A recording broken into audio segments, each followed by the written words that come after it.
员去那边交换或实习，真的几十位，算一下大概40-50位。好，数位有几位是幼教的，那他们都数位系的。哇，这个学去那边最大的好处是，他的生活费很便宜，所以如果你去交换1学期，你的学校给你补助机票跟生活费，你几乎不用出钱。好，那语言是不是问题？因为他们欧洲都有 Erasmus program， 所以基本上他们都有英语授课的课，所以这你不用担心。那生活费很便宜，而且它离北欧，像说去芬兰，去波兰，其实都很近，而且不会，是一个如果你经济面很好，它是一个很好的地方，你可以去试，那我就觉得它也是一个不同的体验，好，那听看看，那我们就最后时间交给这个讲者 ，OK， Thank you.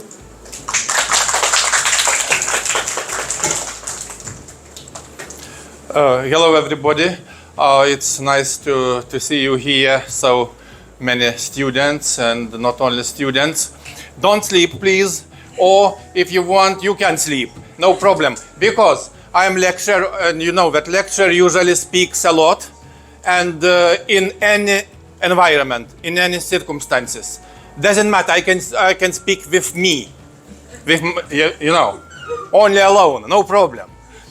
Because we should be adapted to different environment and to different conditions. Yeah, no problem. My speech will be relatively short. I decided I have some small movies on YouTube or via YouTube to show about Lithuania, but possibly at the end. It's a little bit surprise. And let's say didactical approach. At the end, I will have small test for you. If you will pass this test, it's okay. If not, also it's okay, because our word will continue to rotate. Nothing wrong. Okay, and only 3 parts, Holy Trinity, about Lithuania, about education system, about teacher training. That's all. Nothing more. Let's start. Oh my God, it's so difficult device for me. Technology-based education, technology-based lecture. No, we should communicate, caring, sharing, and learning. Again, Holy Trinity. Remembered? Okay, good. Oh my God. Okay. Oh yeah. You see, title, my so long name. Don't try to pronounce because it's really difficult. And also some words and picture how Lithuania looks like. And I'm not talking about regions, but just my city Šiauliai on the north of Lithuania, where I'm working and our academy is located. And our capital city Vilnius, it's in this place. Next, I will skip this short movie. It's 4 minutes, but possibly at the end. It depends on your activity. If you would sleep, no movie. Okay. Only 1 minute. Good. Some technological issues. Again, it's okay. Thank you very much. About history, history. What does it mean, history? Let's enjoy life now and today. History is, oh my God, a little bit dangerous, but anyway.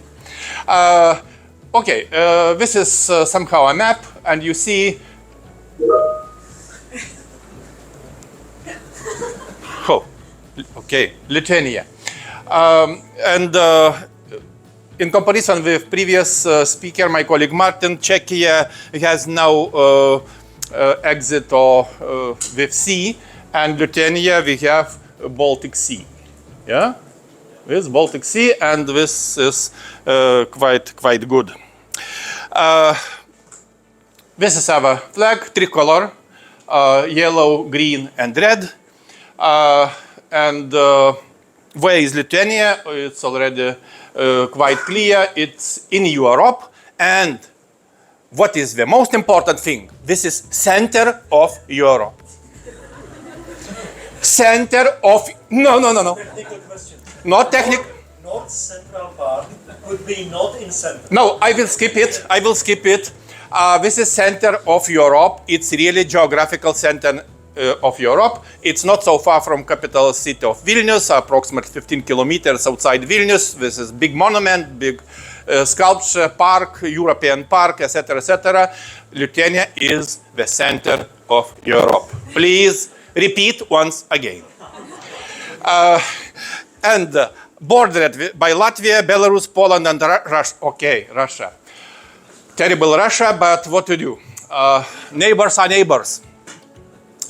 And it is part of the European Union and the NATO alliance, it's clear. Next, just shortly from some roots about Baltic tribes, because as Martin mentioned, all Slavic nations, let's say tribes, possible, right? And the Lithuanian and Latvians, only two nations, still alive nations, Baltic nations. We are absolutely, let's say, not absolutely, but really different. And Baltic tribes. And you see some distribution at some many years ago. It was Lithuania, and Lithuania is divided into some ethnographical regions, generally 4 or 5 regions, like, for example, Samogitians or lowland, so-called, we named in Lithuania Žemaitija, lowland. And this part, highland Lithuania, so-called Aukštaitija, tall, high. I am from highland, but Šiauliai, my city, is located in between, on the border, between lowland and highland. And we called, I am living on border, on the border. And this is, you see, quite important, Prussia, Prussians, quite old nation previously, Prussia. And now this, obviously, it's disappeared nation. And this part is occupied by Russia after Second World War, and it's called Königsberg. And in Russian version, Kaliningrad. It's fake information, absolutely. Okay, let's go further. And Lithuanian language is really long, old language. Old language. It's some features can be found from Sanskrit or some similarities with Sanskrit, and is one of the oldest languages in the world. It's obvious. You can learn Lithuanian language, no problem. Come to Lithuania, to our university, for example, and to continue to study. And in 1230s, Lithuanian tribal lands were united by Mindaugas. Mindaugas was the first king of Lithuania, and Lithuania was kingdom, created on July, you see the date, 1253. And we're celebrating 6th of July like state day, the main state day from that time. And baptism of Mindaugas also happened at that time. And you see some like picture or painting at that time. Obviously, it's not clear about authorship, but it's represent our first king. Lithuania is fully Catholic country, Roman Catholics, and this is our first and main religion. As possible, you know, second religion is basketball. And let's go quickly through some ages. And for example, during 14th century, it was so-called Grand Duchy of Lithuania, was the largest country in Europe, including lands present-day Lithuania, Belarus, Ukraine, and partly Poland, and some parts of Russia, extending from Baltic to the Black Seas. Lithuania was the biggest at that time, between two seas. And currently, in full, approximately current Ukraine, nowadays Ukraine belonged to common Duchy of Lithuania. And this is the main reason why you possibly know on information that Russians explaining that no any Ukraine doesn't exist, Ukrainians the same as Russians, we are brothers, sisters, etc., etc. Fake news. Because Ukrainians and Ukraine it's absolutely different and very close to Western world, to Lithuania, etc., etc. And in order to explain better, Lithuania was not like aggressor at the time. We didn't occupy Ukraine or Poland or Belarus. No, it was common state, quite polite state, democratic at that time. Next you see, because Russia expanded quite quickly and becoming more and more aggressive, it was no another choice possible. I don't know, this is a deep discussion, but Lithuania decided to establish a Commonwealth with Polish. And for a quite long time, it was common state with Poland and Lithuania. And despite that, Poland is Slavic country, but they are Catholic country, strongly Roman Catholic country. And previous, Holy Father in Rome was Giovanni Paolo II. Yeah, he was, and the Polish people are so happy and proud of that Holy Father was Polish person, Polish priest. And you see, at that time, Bohemia, as already was mentioned, Hungary, Austria, and Transylvania, etc., etc. And this treaty was signed, contract in 1569, Union of so-called Lublin, and common state was created. And you see, empire, Russia of empire expanded, and it was situation in Europe in 1795. 1795, Lithuania was here, included, occupied in full for many years, approximately 150 and more years. Was occupied and was cleaned from everywhere, language was prohibited, etc., etc., etc. And you see, Kingdom of Prussia at that time remains. No any Russia in this region. And also Empire of Austria, Empire of France, Ottoman Empire, and Kingdom of Spain, possible below on the south. And map of Lithuania in 1918, as already my colleague mentioned, it was quite important year after First World War, and Lithuania proclaimed independence. Because finally in 1917, during Bolshevik Revolution in Russia, Lithuanians saw an opportunity to break away from Tsar Russia, and on February 16, we declared independence. And currently we're celebrating two times per year Independence Day, 16th of February and 11th of March in 1990, because it was second restoration of independence. Lithuania was always under pressure, and it means that we need to be adapted to any conditions. Yeah, smart enough, strong enough in order to survive. And I do understand Taiwanese people possible, because you have also some neighbors, possible not so polite neighbors. Okay, and you see some parts were occupied. This part on the right side was occupied by Poland, occupied. Despite that we previously were a common state, Poland occupied partly Lithuania, and Vilnius, capital city, was also occupied. And our capital temporarily was next city, Kaunas, before Second World War. And this part, so-called Lithuania Minor, because this is Lithuania Major and Lithuania Minor, was occupied by Germany. And it was renamed Memel in Memel in German language. And we lost harbor, very important. Klaipėda is our harbor city. Yeah, this is like to reach our sea, Baltic Sea. Okay, and Lithuania, as it appeared from 19 to 1939, it didn't last long, as we see, only 20 years. Because in 1939, Second World War started. And you see the situation with so-called Vilna. It's named, name in Polish language, not in Lithuanian, occupied by Poland. This part occupied by German, Königsberg, Memel, not Klaipėda, but Memel. And only was Lithuania, and this part also was somehow occupied. Because in Seinai, for example, Suwałki, this is Lithuanian territory, but currently also it's under Poland, in Poland, yeah. In 1939, Germany and Soviet Union signed so-called Molotov-Ribbentrop secret pact, and generally, not going into details, Europe was divided.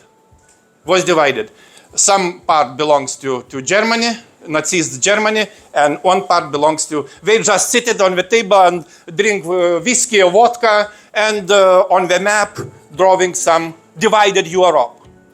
Can you imagine this stupidity? Sitting some drinking boys and dividing Europe and deciding on some future of many countries, many people. And many Lithuanians, not only Lithuanians, were killed. They moved to Siberia and they were killed. Thousands and thousands of Lithuanians. Yeah, and it's really important. Shortly, some historical features. I am not going again into details, but just to mention that the state of Lithuania finally formed in the middle of 13th century, and for 200 years it has defended its existence against the orders of knights and the cross and the knights of sword, firmly keeping to paganism as the basis of its ethnic and political identity. And some next information possible I will skip, and a little bit more important, that Martynas Mažvydas in 1547 published his first Lithuanian book. It was so-called religion book, Catechismus, but however it was ABC book and the book of songs. First book written in Lithuanian language. And this is so important date because from that time, you see here Catechismus was also, you see, Karaliaučius. It was in Königsberg. It was published in Königsberg, printed in Königsberg, and secretly later on transported to Lithuania. And in the second half of 16th century, Catholic type of a total educational system was set up in the Grand Duchy of Lithuania. And you see, in 1570, a college was founded in Vilnius, and in 1579, Vilnius University. It's also quite old university, obviously oldest university in Lithuania, and one of the oldest universities also in Europe. You see, this is a fragment in the picture. Next, due to some political economical crisis and destroy of Republic of Poland and Lithuania Commonwealth, ideas of the Enlightenment age, etc., the first educational committee was established. It's not so, how to say, it's not so easy to translate, to transfer direct meaning in English, because it was like first Ministry of Education in Europe, in reality. So-called educational committee at that time. It was really democratic and very good approach. As example, scholars analyzing up to now, up to today. At the end of 18th century, after Lithuania had been annexed again to Russia, Russia took cultural repressions, very deep cultural repressions. University was closed, system of education was changed according to Russian's model, Lithuanian language was prohibited absolutely, and etc. And as I mentioned, in 1918, after Lithuania restored independence, and etc. And during these 20 years before Second World War, Lithuania developed quite good educational system in general. But again, it was interrupted by Second World War, but by two occupations in reality. Because first occupation was in 1940 by Russians, 1 year, and after that, Germans came, fascists from Germans, and again occupied from 5 years. And after Second World War, it was so-called secret movement, partisans movement, up to approximately 1962. And a lot of people were killed, were moved to Siberia, and for 50 years, Lithuania again was under occupation. And in my case also, I want to shortly mention, I was every time under transition. Because when I finished secondary school, it was 1985, Gorbachev era started, as you mentioned. It was a little bit more freedom, more publicity, etc., etc. But in 1990, we proclaimed independence again, restored independence, and I finished university in 1991. And I received, our first group, we received Lithuanian normal diploma. Not Russian diploma, but Lithuanian diploma. I'm so happy. And it's written, I already mentioned. This, you see one picture representing, I think, and transferring feeling very well from 1990s, Red Army go home. But it's a pity, after that period of time, approximately, we need to say again, thanks God, not in Lithuania, but in Ukraine. We need to say, Red Army, go home. What are you doing in Ukraine land? You are killing people. Yeah, and you see, it's history, but history is repeating. Possible some lessons were not learned. And modern Vilnius, we discussed with colleague Kuo-Hung that driving through your city in Chiayi, but no skyscrapers. No skyscrapers in your city. But in Vilnius, modern Vilnius, you see a lot of skyscrapers. Not a lot, okay, few of them. Yeah, but anyway, we have some skyscrapers. Not so tall, but all our life is relative. So depends on different things. And this is Šiauliai. Šiauliai, by the way, is sun city. Because Saulė in Lithuanian language means sun. Sun city. And we are happy of that. What represents Lithuania? Oh, possible you know, because you can buy Lithuanian beer here in Taiwan. No problem, because we have now good communication, business communication, and not only. Possible you know. At least some of you know. Professors know, because we visited many times Lithuania. Cepelinai. Cepelinai. This is very good, very nice dish. Possible, I don't know. It's your opinion. Next is soup. It's cold soup, because it's our favorite cold soup, not hot, cold soup. And mainly in summertime, it's seasonal soup, not in winter, obviously, but it's possible, okay, at home, no problem. But during winter time, during summertime, it's very good. And usually it serves with potatoes, boiled potatoes or fried potatoes, and it's special, not special, but somehow technique how to eat this soup. Next is so-called shakotis. Sorry, it's impossible to translate. It's special cake. I brought one, just small, but it can be so big. And you see, idea is this special technique you should rotate under fire, and rotating, and putting some material on the top, and it becomes bigger, and bigger, and this is shakotis. A different size, different taste. It's very, very famous and very nice. Next, obviously, chocolate. Lithuanian sweets in general, not only chocolate, and this is made from our factory in Šiauliai, Rūta, and you see this is Lithuania, representing Lithuania, and you can taste Lithuania. Next, obviously, not becherovka, not vodka, but we name it midus. Midus it can be quite strong drink and not so strong. It originated from Middle Ages, based on honey.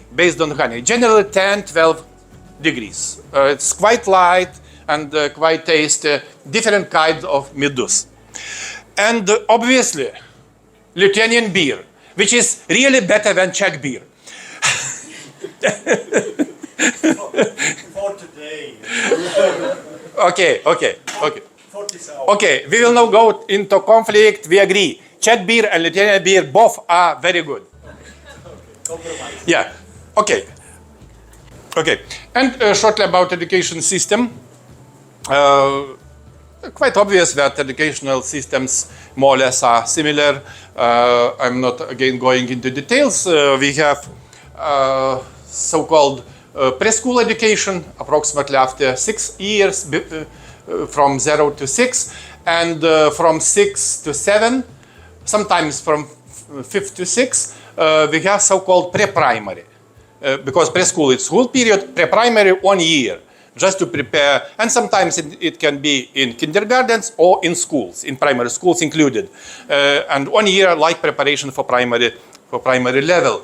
And next is primary school, 4 years. 4 years. Next, we cancel it with secondary, so-called secondary schools. Okay, but I need to use English term secondary, upper secondary and lower secondary, or in American English, high school. But we return back to previous terms, pro-gymnasium and gymnasium. Pro-gymnasium, it's like lower secondary, and gymnasium like upper secondary school. And in some cases, for example, in some villages, etc., it can be so-called pagrindinė mokykla or basic school, or in American term, middle school. And obviously, tertiary level higher education, generally 6 years, 4 years bachelor level, and 2 years master level. In some cases, it can be 3 plus 2 or 4 plus 1.5. For example, some master study programs can be 1 year and a half, 3 semesters. And also you see that we have dual or binary tertiary education system. It means that higher education consists from universities and colleges. We called it collegia. It's non-university studies, higher studies, mainly oriented to practice. It's not so direct translation in English, but in English it would be University of Applied Sciences. University of Applied Sciences. But it's possible to receive bachelor degree and in some cases master degree, so-called professional master, in collegium and or later on to go university. But if you, for example, graduated in collegium 4 years, you can directly transfer to master level university. With some, it's not needed to start from university first grade. You can, it's quite flexible transfer system. Just some credits you should in transitional credits, and you can continue normally at university as master student, for example. And possible that's all on the system. Evaluation of Lithuanian education is improving. Confidence of Lithuanian population in education is also growing. In 2021, you see that, let's say around 50, not in full, percent of population trusted education in Lithuania. And in 2018, it was less, 42. And according to the Legatum Prosperity Index, possibly you know this, 2021 Lithuanian education ranks 28th from 142 countries. And in 2018, you see the position at that time. And according also to data, 2022 OECD data, Better Life Index, is so-called Better Life Index, or it was awarded 7.7 points, 7.7 out of 10 possible, 13th place out of 40 countries in comparison with previous time. And some share of Lithuanian residents with higher education. For example, you see that population aged from 15 to 64 with higher education in Lithuania increased from let's say 36% to approximately 40%. And according again to share of population, distribution of population with higher education, Lithuania ranks 4th in the European Union. Etc., etc., etc. And the indicator is lower than, a little bit lower than European Union average, 10.8% in 2021. In recent years, education challenges have arisen due to COVID, obviously, and Russia war against Ukraine. It's really influenced a lot because pandemic, it's clear, a lot of discussions, a lot of research. Again, I'm not going into details, but next result of the war started by Russia in February, 55,200 war refugees arrived from Ukraine to Lithuania as of June 1st. Possibly now it's more. And around 22,000 are children and young people under the age of 17. And it's really difficult for us, challenging, because it's very bilingual. We do not need know Lithuanian language. We need to teach them Lithuanian language, etc. And obviously, our system should somehow respond to their learning needs. And not only learning needs. Next, possibly the most important issue is, you can imagine, majority of them lost their parents. Parents were killed, etc. They are alone. We need to support psychologically and emotionally, etc., etc., to take care. And okay, and approximately in 2021, around 12% of students who received basic education in general education schools continued education in vocational education institution in the same year. And the same with other general education schools, etc. And majority, it's quite big number, 70% who obtain secondary education continuing in higher education institutions. It means in universities or in colleges. And only small part, around, let's say, 10-11% in vocational training institutions. And it's a little bit challenging because, let's say, majority wants to obtain higher education degree, but not go to vocational education. Some other issues shortly. The average age of teachers and part of those without qualification category also are increasing. Somehow biggest shortage is preschool and primary education teachers, English language teachers, and educational support specialists. And obviously conditions of school are improving. For example, in 2020, in Lithuania, education accounted for 5.2% of GDP. It's quite good, and now, as far as I know, a little bit increasing, etc. Also, external evaluation of school activities is improved, and publication of information about the quality of activities is encouraged. It means that every school should perform internal and external evaluation, and it should be publicly available in society, among parents, etc., etc. Okay, that's all about education system, and shortly about teacher education.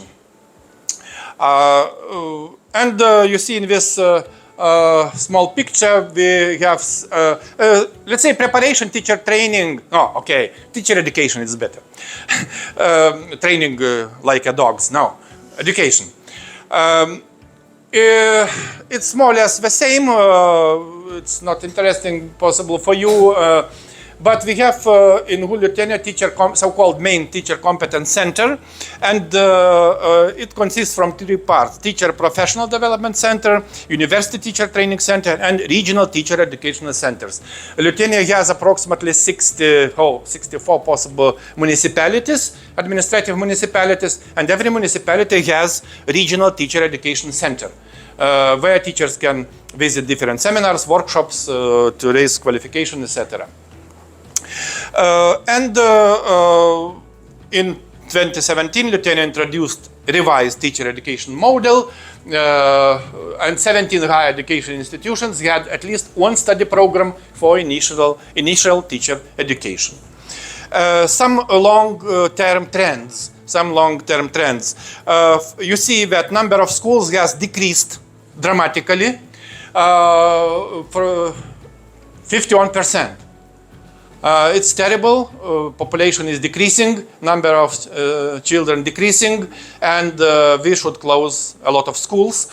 It's difficult to keep, let's say, small schools, they connecting, merging to bigger schools, to so-called gymnasium. And you see from another period, number of students has decreased also in 46%.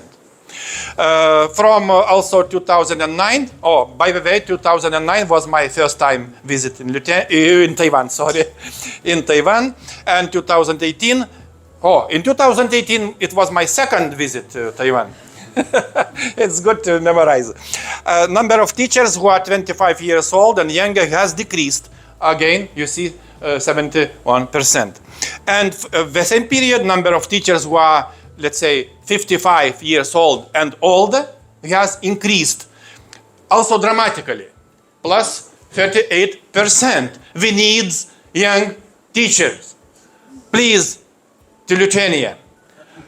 And you will be employed so easily. Okay, Lithuanian language can be learned quite quickly. We take beer, we take midus, we take different cakes in order to improve your design, because I see you need to improve your design continuously, also during lectures.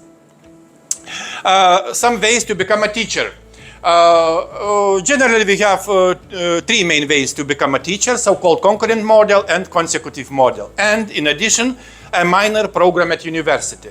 It means that you, for example, if you graduated like physics, like chemistry, or you have degree in different discipline, in different areas, in addition, you can obtain teacher qualification by performing 60 credits. It means generally 1 year study, 2 semesters, because one semester 30 credits and second semester 30 credits, so-called pedagogical studies. And historically, concurrent model is widely recognized as the best or the proper way to become a teacher. And what does mean parallel or concurrent model? Subject formation of subject knowledge and professional education training take place at the same time. As previously, for example, because in my case, I graduated as chemistry and biology teacher, and we started from first year chemistry, biology, and pedagogy together. It's so-called this module. And next, when studying in sequential or consecutive model, teacher professional training take place after or alongside the main studies of your subject. It means that you're studying chemistry, biology, physics, etc. And only after that, or in parallel somehow, in another university, for example, if you have enough capacities, let's say, and motivation, but it's possible to obtain professional qualification of teacher. Obviously, it's not allowed to work without a teaching qualification.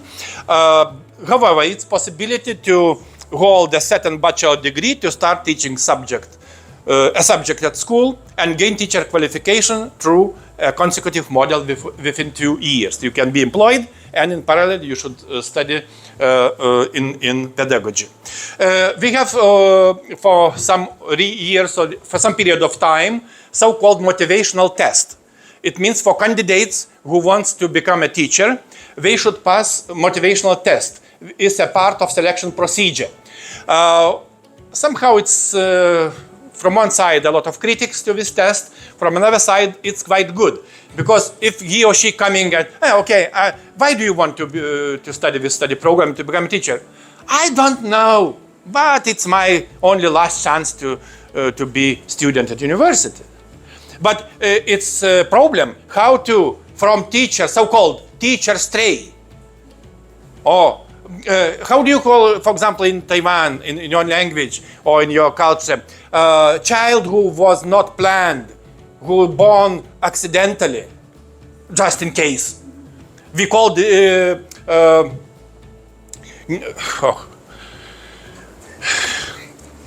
teacher stray, who initially was not planned to be a teacher.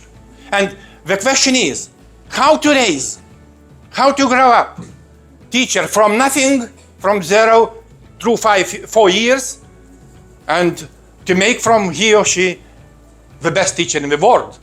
Mission is impossible. or possible, I don't know. Yeah, and in order to deliver a study program, obviously a minimum number of students need to select a specific study program. For example, if we have some limit, some threshold, if not enough students, study program is not opened. It means you should go to another university possible. Shortly about future expectations, obviously we think that we need more flexible possibilities to acquire teacher profession. Currently, a lot of projects on the progress. It means that ministry, our state also motivating people to become a teacher in different ways. Because some years ago we proclaimed very, I don't know how to say, but big goal, big mission to make teacher profession the most prestigious in the country. It's very hard task. Some years passed already, and it's not prestigious yet. Yeah, and selection process should be based not solely on evaluating motivation, for example, as it is now, but also on assessing whether the candidate is fit enough for the job. It means attitude, skills, etc., not only simple motivation. And some programs should include age-related, for example, teacher for primary or secondary school, etc. And should be competition to get into programs, initial teacher education programs, higher numbers of participants. Okay, some references, and if you have questions, I am ready to listen. If not, no problem, I can upload for myself. And you are welcome. Yeah, you are welcome to Šiauliai. This is picture from this year, from this June. We have, because our city, by the way, is located between two lakes. One is smaller lake and another, not Lantan Lake. Okay, one like Lantan Lake. And another lake, it's bigger. We call this Šiauliai Sea because it's wavy, etc. It's big. And this is iron fox. Iron fox, it's our also main symbol of Šiauliai. Yeah, you know, iron fox. Yeah. Okay, and this together with Professor Jari Lavanen from University of Helsinki in Finland. Okay, that's all.